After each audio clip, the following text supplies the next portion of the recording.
Hola, ¿qué tal? Bienvenidos a esta edición de Mundo Cristiano. Es un placer, como siempre, recibirles.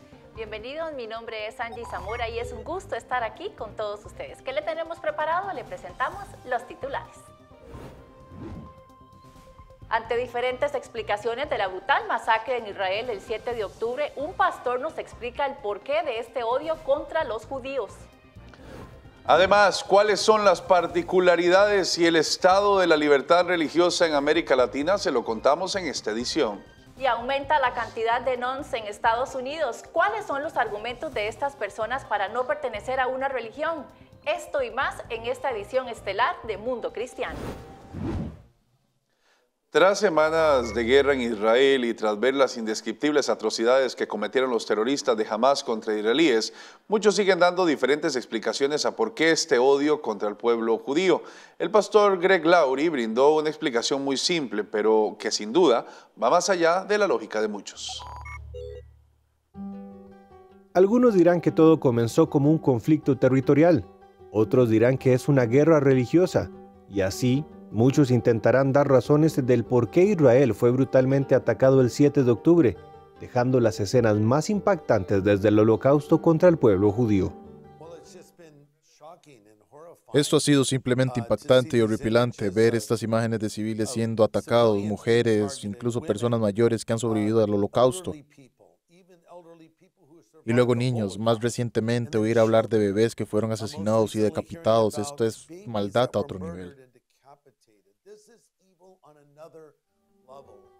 El pastor Greg Laurie de Harvest Christian Fellowship rechazó las afirmaciones de que Israel está ocupando o colonizando la tierra. Dios dio la tierra al pueblo de Israel, para ser precisos, y ellos lo que quieren es vivir en paz. Y explicó que esto va más allá de una lucha por territorio. Se trata del deseo de destruir a Israel. Esto es lo que Irán, quien está patrocinando a Hamas, ha dicho públicamente y en repetidas ocasiones: queremos borrar a Israel de la faz del mapa. Es bastante difícil negociar con este tipo de mentalidad. El pastor dijo que este nivel de depravación y atrocidad no se había visto desde los nazis durante la Segunda Guerra Mundial. Entonces, ¿por qué el pueblo judío ha enfrentado históricamente tanta persecución y violencia? Laurie explica que la batalla es de naturaleza espiritual. Satanás odia lo que Dios ama. Dios ama y eligió al pueblo judío. El libro de Deuteronomio, el Señor explica incluso por qué dice: no os escogí porque fuerais más que otras naciones, eras menos. Lo mismo ocurre con todos los que somos creyentes. Nos eligió porque nos ama, un amor eterno. Él nos ha atraído hacia sí mismo. Bueno, Satanás odia lo que Dios ama. El predicador continuó detallando que el antisemitismo no es nada nuevo, explicando cómo sus raíces se retoman al libro del Éxodo del Antiguo Testamento, cuando el faraón ordenó matar a todos los niños judíos. Las parteras judías no quisieron hacer eso y finalmente Dios levantó a alguien para liberarlas, llamado Moisés, y ellos liberaron a los israelitas. Pero avanzando rápidamente al libro de Esther, hay un malvado complot tramado por un hombre llamado Amán para matar a todo el pueblo judío. Pero Dios tenía a su mujer en el lugar correcto, en el momento correcto, para un momento como este, la reina Esther. Después de que se desarrollaron otros casos, en el siglo XX surgió el nazismo en Alemania, con un amplio intento de acabar con el pueblo judío, por lo que las acciones de Hamas son simplemente una nueva versión del mismo trágico intento. Es diabólico, el antisemitismo es diabólico, y a menudo encontrarás que las mismas personas que odian a Israel también odian a los cristianos. Laurie también habló sobre el fin de los tiempos y cómo Israel entra en juego, sin asociar directamente este conflicto, pero aclaró que más allá de las preocupaciones o especulaciones, esto nos debe llevar a orar por la sanidad y la intervención de Dios.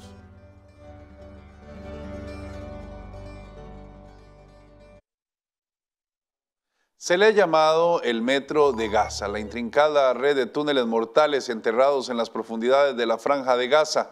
En esta última fase de la guerra, una unidad de élite de las fuerzas de defensa israelíes están recorriendo metódicamente más de 300 millas de túneles. Su misión es destruir la capacidad de Hamas para utilizarlos en sus operaciones terroristas. Nuestro compañero George Thomas tiene más desde el sur de Israel. Israel afirma que la soga que rodea a Hamás en la ciudad de Gaza se está tensando. Nuestras actividades están golpeando el corazón de las capacidades de Hamás. Eliminamos a docenas de comandantes, bloqueamos muchos túneles y estamos golpeando claramente al enemigo. 48 horas después de abrir una brecha en las murallas de la ciudad, soldados de la FDI como Chaim Malespin atacan ahora la extensa red de túneles terroristas que se extiende bajo la superficie. Metro es un apodo utilizado por Israel en referencia a la Gaza subterránea. Está Gaza arriba y está Gaza bajo tierra.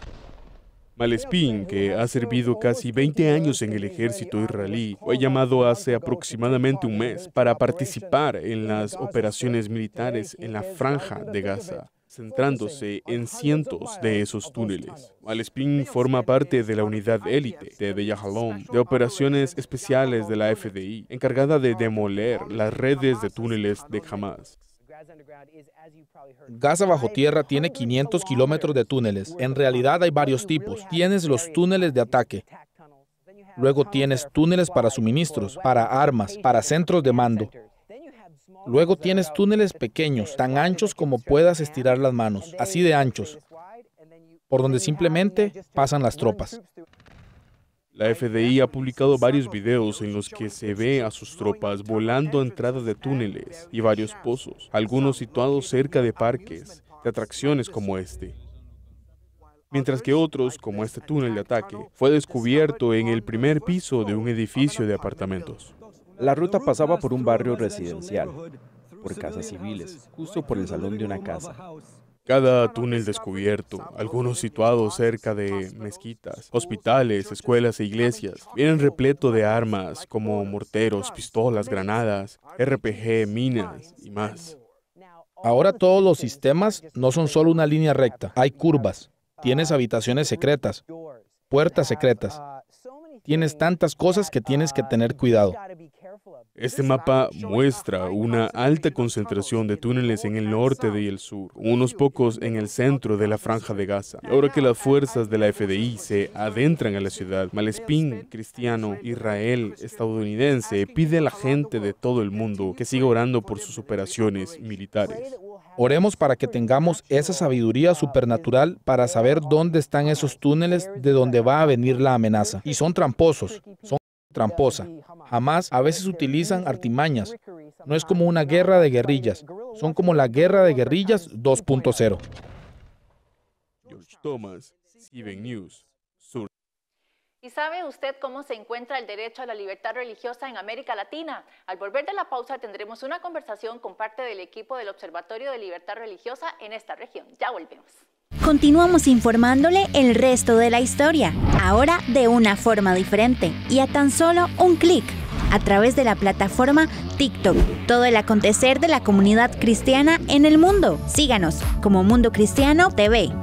Disfruta en familia de historias de transformación, compasión y del poder de la fe para cambiar vidas. No te pierdas el programa y únete a Club 700 Hoy. Nuestro director Jonathan Villarreal tuvo la oportunidad de conversar con Teresa Flores del Observatorio de Libertad Religiosa en América Latina para conocer cuál es el estado de la libertad religiosa y qué países están limitados en la práctica de la fe. El tema libertad religiosa siempre llama la atención en cualquier lugar en el que como Mundo Cristiano estamos, y por eso estamos contentos de tener a Teresa Flores, quien es parte del Observatorio de Libertad Religiosa de América Latina. ¿Cómo estás, Teresa? Bienvenida. Qué placer estar acá con vos. Bienvenida a Mundo Cristiano. Muchas gracias. ¿Qué tan grave es la situación de libertad religiosa en América Latina?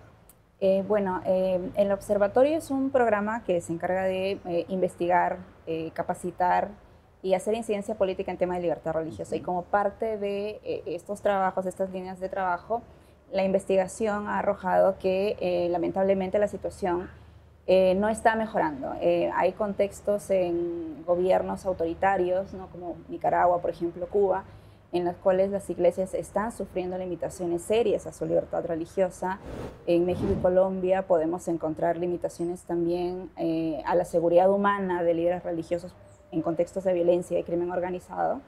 Luego también está como un problema muy generalizado la restricción a la libertad de expresión de actores confesionales. muchos de ellos no pueden dar a conocer sus puntos de vista en base a su fe sobre ciertos temas que son algo sensibles, porque son tildados de, bueno, discriminadores o porque están diciendo aparentemente algún discurso de odio. Entonces la situación es seria en este momento, pero la esperanza en todo caso es que la Iglesia, a pesar de eso, muestra señales de resiliencia. No se calla, no ve esto como algo que los impida seguir su labor, sino como algo que los motiva en todo caso a seguir siendo la voz profética. Entonces la persecución aviva a la Iglesia, podríamos concluirlo. En algunos contextos hemos visto que sí, aviva a la Iglesia. Y eso podríamos rescatarlo como algo muy positivo. Obviamente esto no implica dejar de atender la problemática de fondo. Claro. Y son distintos los actores que podrían hacer algo al respecto, ¿no? Si es que hay una debida motivación a nivel político, desde los líderes religiosos, con tema de formación, incluso la sociedad civil también para resaltar estos problemas. Entonces yo creo que cada sector tiene un rol importante que cumplir en este sentido. La forma de persecución religiosa cambia en diferentes contextos, no es lo mismo lo que pasa en la zona de Oriente como lo que está pasando en Europa del Este, a lo que pasa en nuestros países. Al haber un cierto grado de más libertad, ¿la persecución es tal vez un poco menos agresiva o siempre es igual de agresiva? Depende del contexto. Es que algo que debemos tener muy en cuenta es que la violación a la libertad religiosa, si es que la consideramos desde una perspectiva de derechos humanos, no requiere necesariamente de una motivación religiosa detrás. Basta que haya una limitación objetiva, que no se permita el despliegue de alguna de las dimensiones de este derecho para que se evidencie una falta, una violación. Eso es una cosa. Y lo otro es que la violencia no necesariamente tiene que ser violencia física. Pueden haber casos de violación a este derecho a través de presión, algo un poco más disimulado, algo más sutil. Entonces, los grados son distintos y evidentemente influye el contexto de cada país. El disfrute en general de los derechos humanos depende de los contextos políticos, económicos, sociales, y como el derecho a la libertad religiosa se incluye en este catálogo, incluso es uno de los primeros derechos en ser reconocidos como fundamentales universales, entonces evidentemente depende del contexto. No es lo mismo el goce de este derecho en Perú, en Bolivia, que en Cuba, en Venezuela, Nicaragua o Colombia. Es totalmente ¿Qué pasa distinto. con la libertad religiosa cuando riñen más bien entre cultos que pueden verse enemistados en nuestros países? Es decir, una religión específica, hablo del Islam, que pueda tener algún conflicto con la judeo-cristiana en su visión del mundo, en su cosmovisión, y pudiera haber conflicto. ¿Cómo se logra disuadir o cómo se trabaja un conflicto más bien entre la libertad religiosa entre pares? No sé si me voy a explicar la situación. Creo que sí, en todo caso habría que ver las características de ese conflicto en particular y cuáles son las aristas, porque al menos desde el observatorio lo que nosotros analizamos es la violación al derecho objetivo, ¿no? de la libertad religiosa. Los conflictos interreligiosos pueden tener una connotación distinta. Es distinta. Y aquí desde afuera, exacto, el abordaje es distinto, y si lo vemos desde fuera hay que recordar que el derecho a la libertad religiosa tiene limitaciones. Como la mayoría de derechos humanos, no es absoluto, pero estas limitaciones tienen que tener ciertas condiciones, ¿no? Si es que se utiliza la religión para algo violento, entonces ya estamos viendo una especie de apología a la violencia, lo cual es un límite claro de la libertad religiosa. Okay. Nadie puede decir que en nombre de la religión está legitimado hacer daño a alguien más. Entonces, se puede abordar en ese sentido, en esos casos, ¿no? Pero en temas en sí doctrinarios, eso es un tema interno de la iglesia y cada iglesia también tiene autonomía en ese sentido, ¿no? Entonces, en tanto no haya una violación puntual a algún derecho en particular, en tanto se respete el tema de seguridad humana, habría que evaluar bien cuáles son las condiciones o las raíces de ese conflicto. Teresa, ¿cómo puede contribuir el ciudadano de a pie, el cristiano, el miembro de las iglesias, a promover la libertad religiosa? Yo creo que primero es capacitándose. Cuando una persona no conoce el verdadero alcance de los derechos que tiene, es muy difícil que pueda saber en qué momento está siendo limitado. Entonces, si es que uno no sabe hasta dónde alcanza mi derecho, no sé quién, ni cómo, ni cuándo me lo están limitando. Entonces, la responsabilidad de cada uno como miembro, en este caso de la iglesia, es capacitarse, tratar de entenderlo, replicar la información, ayudar al resto a que lo entienda también, y luego no abonar a ciertos contextos que pueden ser también de discriminación, porque no podemos negar que hay algunos miembros de la iglesia que quizás puedan limitar el derecho de los demás o criticar algo o no saber expresarlo. Entonces, yo creo que una capacitación integral, no solamente en contenidos doctrinarios, sino también en ciertos contenidos normativos, obviamente no muy profundos, pero quizás algo general, incluso un entrenamiento dialógico para también saber cómo conversar sobre ciertos temas, puede ayudar mucho, ¿no? Capacitándose, ayudar al resto e involucrándose quizás en proyectos que permitan promover este derecho, ¿no? En distintos contextos. Teresa, muy interesante tus aportes, muy interesante lo que nos enseñas. ¿Y a dónde te pueden encontrar más información del trabajo que están haciendo ustedes como observatorio? Bueno, el observatorio es una fundación de la Plataforma para la Transformación Social. Otro de los proyectos que tiene también es el International Institute for Religious Freedom. La página web del observatorio es www.olire.es y creo que también está ahí la versión en inglés. Yo creo que a través de la página puede ser una primera aproximación, un primer contacto y a partir de ahí, pues, en adelante, ¿no? Maravilloso. Muchas gracias, Teresa. Listo, muchas Era gracias. Teresa Flores. Ella es parte del Observatorio de la Libertad Religiosa en América Latina, Olire. Ya como ustedes pueden ver, pueden contactarla en su página web que está apareciendo en este momento. Continuamos con más. En Colombia, en medio del conflicto armado, se viene evangelizando y formando con recursos bíblicos a los combatientes, desmovilizados y miembros de las iglesias cristianas que se encuentran en áreas afectadas por el conflicto armado en este país. Después del cese al fuego entre el gobierno y las FARC en Colombia, Huellas de Esperanza ha querido equipar a la iglesia sirviendo como facilitadores para la reconciliación. Colombia es un país marcado por décadas de conflicto, dolor y muchas personas han dejado huellas de sufrimiento y desesperanza. Durante más de 3 generaciones, Colombia ha enfrentado desafíos inmensos con las guerrillas, los paramilitares, conflictos políticos que han marcado la historia del país. Pero hemos desarrollado un proyecto que está dejando huellas de vida y esperanza en medio de la oscuridad. Este proyecto tiene como propósito llevar un mensaje de transformación, paz, reconciliación a quienes han sufrido en medio de la guerra y han sido actores directos del conflicto armado. Los líderes e iglesias cercanas a estas zonas de conflicto realizan una labor muy grande y esforzada, pero en cada paso que dan ven el respaldo de Dios en medio de ellos. Es difícil salir a predicar el evangelio en el barro, ¿sí? En lugares quizás donde no hay lugares aún establecidos, ¿sí? Sin sonido, en la intemperie. Pero bueno, todo lo hacemos por amor al Señor, todo lo hacemos por el amor a las almas también. Y que como hay grandes mega iglesias, también hay personas de a pie que predicamos el evangelio, ¿sí? Y que necesitamos del apoyo, ¿no? Necesitamos de sus oraciones. Estamos adelantando un trabajo bien bonito con la comunidad, ¿sí? Dando a conocer al Señor, dando a conocer que el propósito de Dios es salvar las almas a través del evangelio. Y es que en los lugares de conflicto armado se necesita oír el mensaje de esperanza que proporciona el evangelio. Por esta razón, este grupo de personas trabajan para ayudar a los necesitados y comunicar las buenas nuevas de salvación. Tuvimos que huir, tuvimos que desplazarnos, entonces todo eso como que nos alejó y volver a la iglesia a congregarnos, porque pues eso es algo muy importante para uno de cristiano. Prácticamente toda la gente del pueblo tuvimos que salir desplazados. Mucha gente se fue abandonando sus casas, dejando todo porque el pueblo quedó tan marcado que hasta la gente le daba miedo volver a Mapiripán porque todo el mundo decía, uy no, Mapiripán no, porque es un pueblo peligroso, si voy allá me matan, si voy allá esto. O sea, todo esto como que deja huella. Ya se han entrenado y capacitado a más de 1000 estudiantes en convenio con instituciones educativas, teniendo un alcance nacional y haciendo seguimiento y fortalecimiento en las zonas intervenidas. Huellas de Esperanza, a través de talleres de pedagogía para la paz, brinda herramientas para que aquellos involucrados en el conflicto puedan encontrar vida, seguridad y esperanza.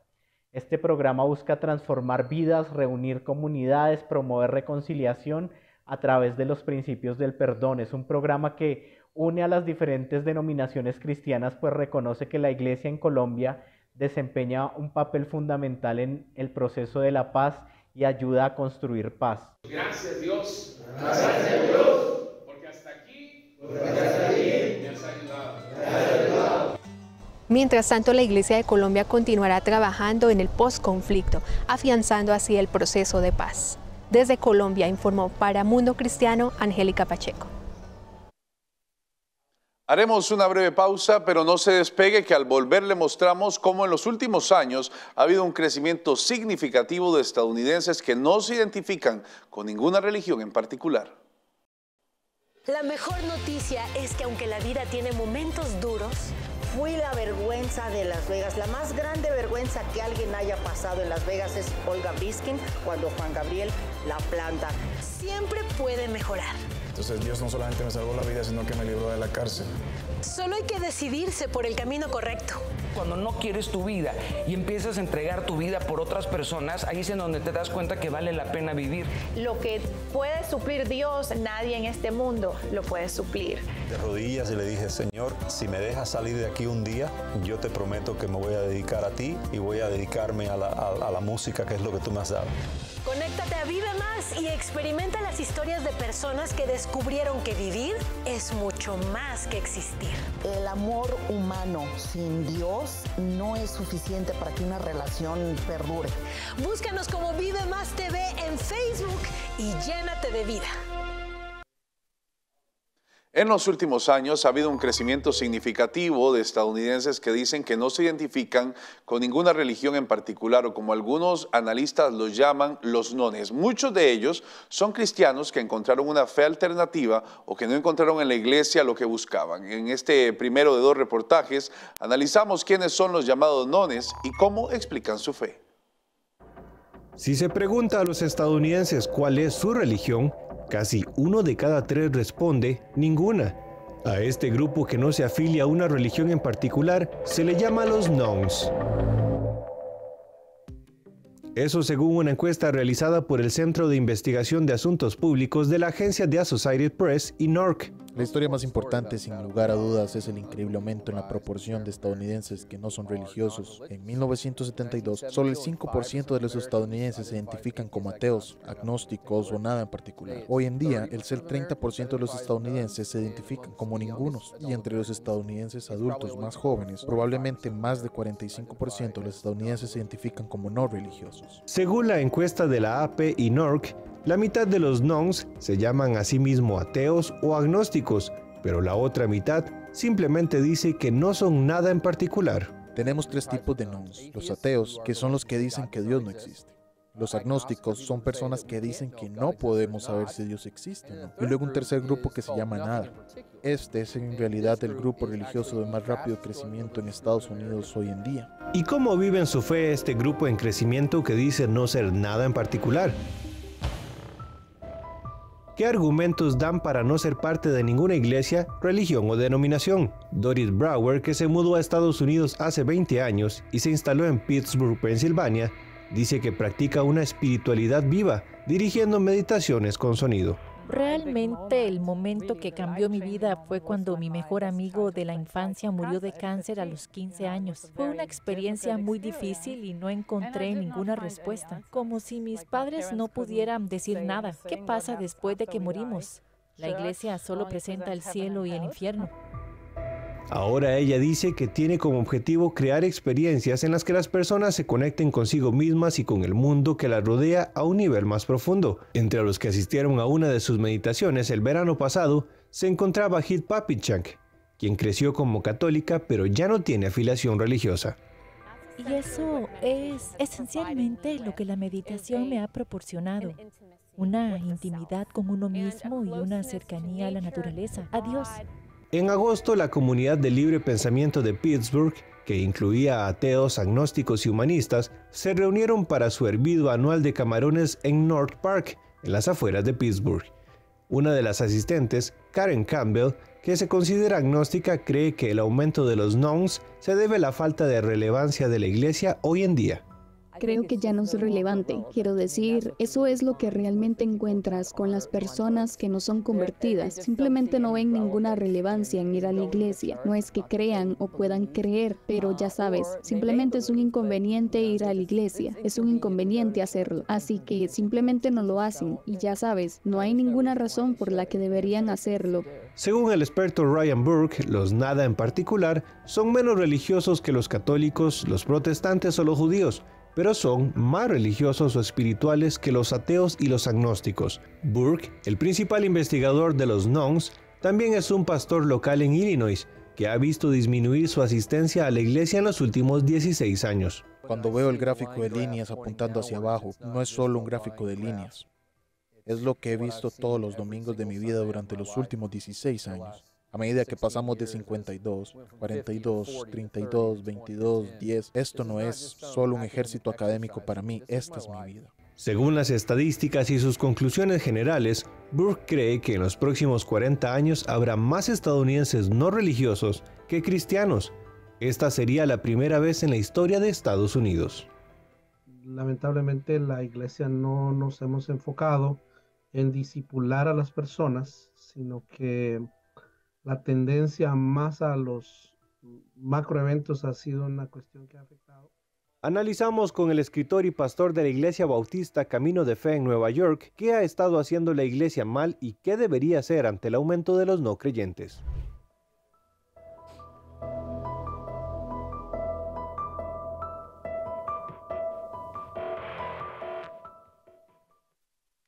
Ya usted ha escuchado en nuestro nuevo podcast de Cuenta Regresiva. Bueno, si aún no lo ha hecho, le dejamos un video de cómo y dónde lo puede ver o escuchar. Cuenta Regresiva, tu nuevo podcast de referencia para mantenerte informado escuchando el resto de la historia. Muchos dicen es la película que Hollywood no quiere que veamos. Un obispo encarcelado a quien le han cercenado sus derechos y ha estado presionadísimo. Con noticias esenciales de la semana, presentadas en segmentos en Cuenta Regresiva, desglosadas en breves minutos de análisis profundo. Del tráfico sexual de niños. Es decir, eso es un tema real que está sucediendo y que está afectando. Nos queda el último minuto. Opina y participa. Tu voz cuenta en nuestro espacio dedicado a la audiencia. Vamos a leerles varios de los comentarios de este último tema que precisamente ustedes están hablando. Nos dice por acá Pedro Camacho, nos dice, en Nicaragua no tenemos libertad de expresión y menos libertad religiosa. Escúchanos donde estés o en nuestro canal de YouTube para una experiencia visual. Jonathan Villarreal y Kevin Valverde te guiarán a través de cada noticia y te llevarán más allá de los titulares en Cuenta Regresiva. Muchas gracias por habernos acompañado en esta edición de Mundo Cristiano. Nos vemos, si Dios lo permite, en 8 días. Recuerde buscarnos en todas nuestras redes sociales como Mundo Cristiano.